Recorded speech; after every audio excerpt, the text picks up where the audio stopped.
Good morning students. तो अभी तक हमने विविध प्रश्नावली थर्ड के अंदर क्वेश्चन जो 11 है वो कंप्लीट कर लिए और आज क्वेश्चन नंबर 12 है हमारे पास।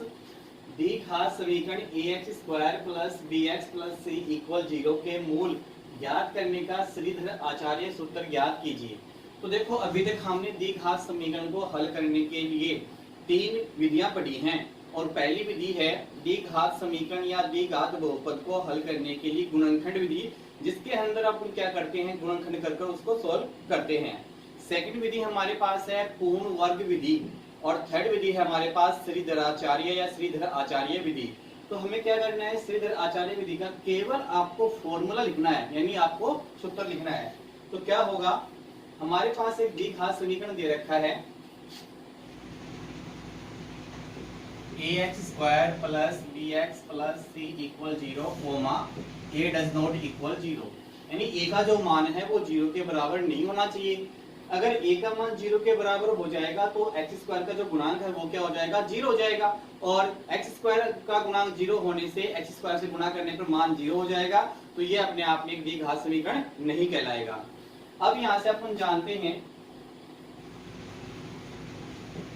श्रीधर आचार्य सूत्र या आप विधि बोल सकते हो। क्या फॉर्मूला होता है हमारा, x बराबर minus B plus minus root b² minus 4ac upon 2a। यो अपॉन जो होता है वो पूरे के नीचे होता है। कई बार क्या बच्चे क्या कर देते हैं या विद्यार्थी क्या करते हैं, केवल इसके नीचे लगाते हैं 2a। ये 2a जो है पूरा बटा के अंदर है, यानी इस पूरे मान के हर में क्या होता है, 2a होता है। तो इस प्रकार से हमारे पास श्रीधर आचार्य विधि का फॉर्मूला क्या हो गया, x बराबर minus B plus minus root b² minus 4ac upon 2a आपका श्रीधर आचार्य विधि ज्ञात करने का फॉर्मूला हो गया।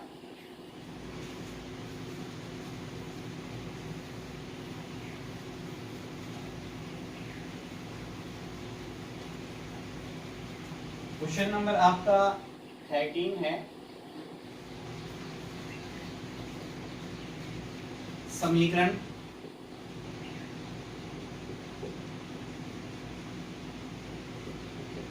ax² plus bx plus c equal 0 के विविक्ति कर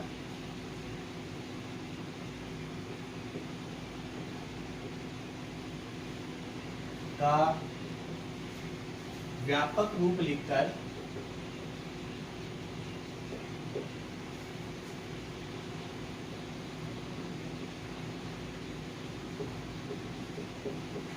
मूलों की प्रकृति समझाइए।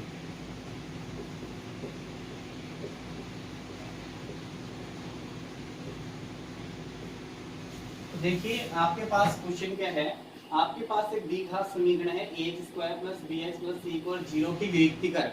विविक्ति कर का मतलब होता है d से मतलब है, यहाँ पे d का व्यापक रूप क्या होता है, d बराबर हमारे पास b² माइनस 4ac होता है। फिर आपको तीन कंडीशन लिखवाई थी। पहली कंडीशन ये थी d का मान 0 के बराबर है तो इसके मूल वास्तविक और कैसे होंगे, समान होंगे।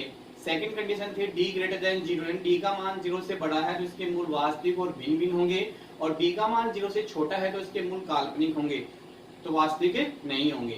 तो आप देखोगे सबसे पहले इसका व्यापक रूप क्या होगा, आपके पास एक द्विघात समीकरण दे रखा है ax² plus bx plus c equal 0 comma a does not equal 0। तो आप देखोगे विविक्ति कर जिसको आप d से इंडिकेट करते हो, तो d का मान क्या होता है, b² माइनस 4ac। ये आपके पास क्या है, विविक्ति कर का व्यापक रूप होता है b² माइनस 4ac।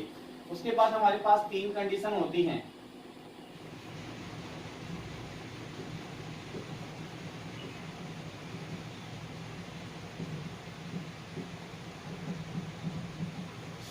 तीन कंडीशन जो है वो कौन कौन सी हैं, पहली है d ग्रेटर देन 0, यानी d का मान 0 से बड़ा, 0 से बड़े क्या होंगे 1 2 3 4 5 ये सभी मान क्या होते हैं 0 से बड़ा होता है। d का मान क्या है 0 से बड़ा आता है और धनात्मक आता है, तो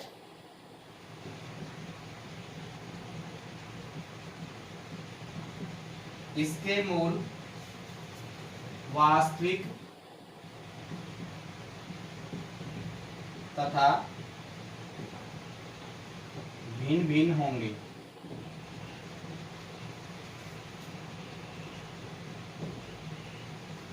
सेकंड कंडीशन है हमारे पास d इक्वल 0। तो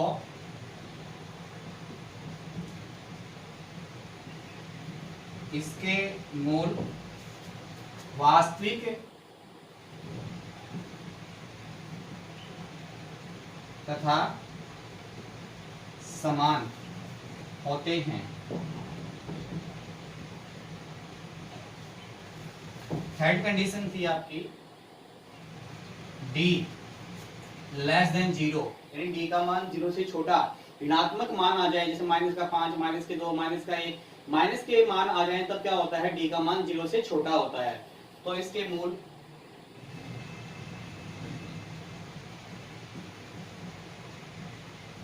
वास्तविक नहीं होंगे, और वास्तविक नहीं होंगे तो कैसे होंगे, काल्पनिक होंगे।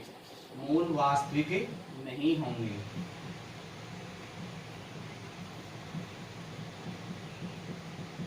ये हमारे पास विविधता की 3 कंडीशन, और ये इसका क्या हो गया, व्यापक रूप हो गया।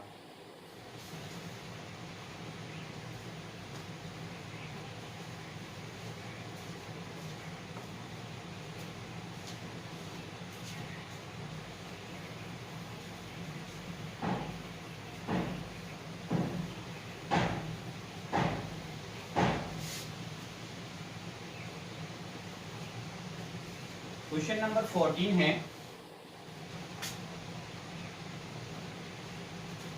द्विघात बहुपद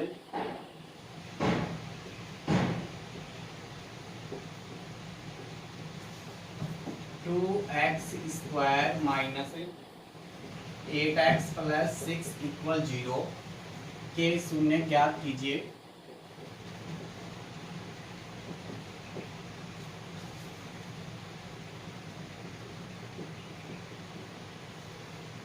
और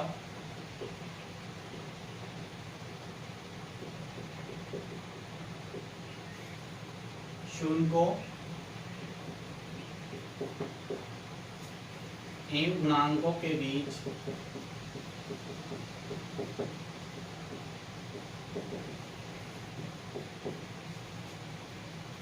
के संबंध की जांच कीजिए।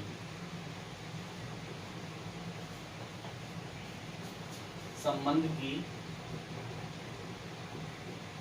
सत्यता की जांच कीजिए। तो ये आप लोग पढ़ चुके हो, आपको एक द्विघात समीकरण दे रखा है, और द्विघात समीकरण के द्वारा हमें क्या ज्ञात करनी है, शून्य ज्ञात करने हैं, और शून्य ज्ञात करने के बाद में क्या करनी है, उसकी जांच करनी है। तो कैसे करेंगे, सबसे पहले हमें द्विघात समीकरण दे रखा है, वो क्या है, इसमें इक्वल 0 नहीं है। द्विघात बहुपद 2x square minus 8x plus 6 के शून्य ज्ञात कीजिए, और शून्य व गुणांकों के बीच के संबंध की सत्यता की जांच अपने को करनी है। तो आप देखो, आपको सबसे पहले द्विघात बहुपद को अपन किससे इंडिकेट करते हैं, fx से इंडिकेट करते हैं। तो fx इक्वल क्या होगा आपका, 2x square minus 8x plus 6। इसके पहले गुणनखंड करेंगे, तो आप देखोगे 2x स्क्वायर को इंटू करोगे 6 से, कितना आएगा, 12x स्क्वायर, यानी 2x स्क्वायर को गुणा करेंगे 6 से, कितना आएंगे, 12x स्क्वायर। तो आपको ऐसे दो मान ज्ञात करने हैं जिनको गुणा करें तो आना चाहिए 12x स्क्वायर, और जोड़े तो आना चाहिए माइनस के 8x। तो आप देखोगे माइनस के 6x और माइनस के 2x को गुणा करेंगे तो प्लस के 12x स्क्वायर, और माइनस के 6x और माइनस के 2x को जोड़ेंगे तो कितने प्राप्त होंगे, माइनस के 8x। तो यहाँ से आप देखोगे 2x square minus 2x minus 6x plus 6। देखो पहला और अंतिम मान ऐसे कैसा, केवल बीच वाले पद को तोड़कर आपने लिखा है। अब यहाँ से इन दोनों में क्या चीज कॉमन दिखाई दे रहा है, 2x कॉमन है, तो शेष क्या बच गया, x माइनस 1। यहाँ से आप क्या कॉमन लोगे, 6 कॉमन लोगे, तो क्या बच गया, x माइनस 1। दोनों में क्या कॉमन है, x माइनस 1, शेष क्या बच गया, 2x माइनस 6। अब शून्य ज्ञात करने के लिए fx के इक्वल क्या रखते हैं, 0। तो fx इक्वल 0। यहाँ से आप fx की वैल्यू रखोगे कितनी है, x minus 1 into 2x minus 6 equal 0। तो x माइनस 1 इक्वल 0 और 2x माइनस 6 इक्वल भी 0। तो यहाँ से आप x माइनस 1 को ट्रांसफर करोगे तो प्लस का 1, और या हिंदी में बोल सकते हो या। तो 2x ये माइनस के 6 को ट्रांसफर करोगे क्या हो जाएगा, प्लस का 6। तो x बराबर कितना आ जाएगा, 6/2 बराबर कितना आ गया, 3। तो यहाँ से आप देखोगे x की दो वैल्यू प्राप्त हो गई, x बराबर 1,3। ये हमारे पास क्या ज्ञात हो गए, शून्य ज्ञात हो गए। आगे हमें क्या करना है, संबंध की जांच और करनी है। तो जांच करते हैं।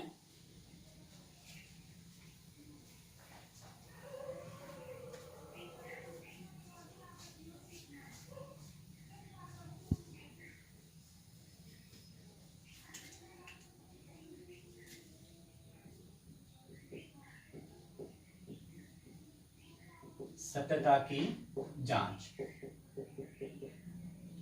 तो उसमें आप देखोगे पहला क्या है,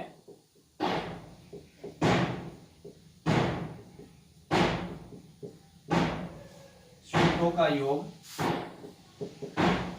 अल्फा प्लस बीटा इक्वल, शून्य का हमारे पास क्या थे, 1 और 3, कितना आ गया, 4। और हमारा फॉर्मूला क्या होता है, माइनस एक्स का गुणांक एक्स स्क्वायर का गुणांक। तो आप देखोगे माइनस एक्स का गुणांक कितना है, हमारे पास देखा समीकरण था -8 बटे एक्स स्क्वायर का गुणांक कितना था, 2। तो यहाँ से आप देखोगे माइनस को -8 से गुणा करके जाएगा प्लस का 8, और उसमें 2 का भाग कितना आ जाएगा हमारे पास 4। तो देखो ये मान और ये मान कैसा है, सेम है, तो आपका आंसर क्या है, सही है। फिर आप देखोगे यहाँ से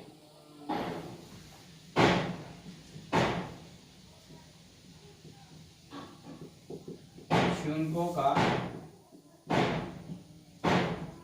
गुणनफल अल्फा बीटा, तो 1 गुणा 3 बराबर 3। फॉर्मूला क्या होता है, अचर पद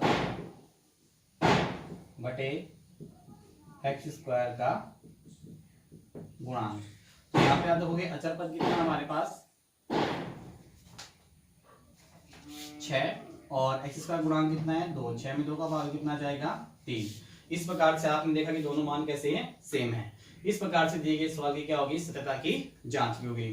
सभी विद्यार्थी लगातार इनको रफ में निकालते रहें और होमवर्क फेयर कॉपी के अंदर करते रहें। किसी प्रकार की कोई भी समस्या आपको उत्पन्न होती है तो आप व्हाट्सएप के माध्यम से या कॉल के माध्यम से इन समस्याओं को दूर कर सकते हैं। Okay bye, thank you.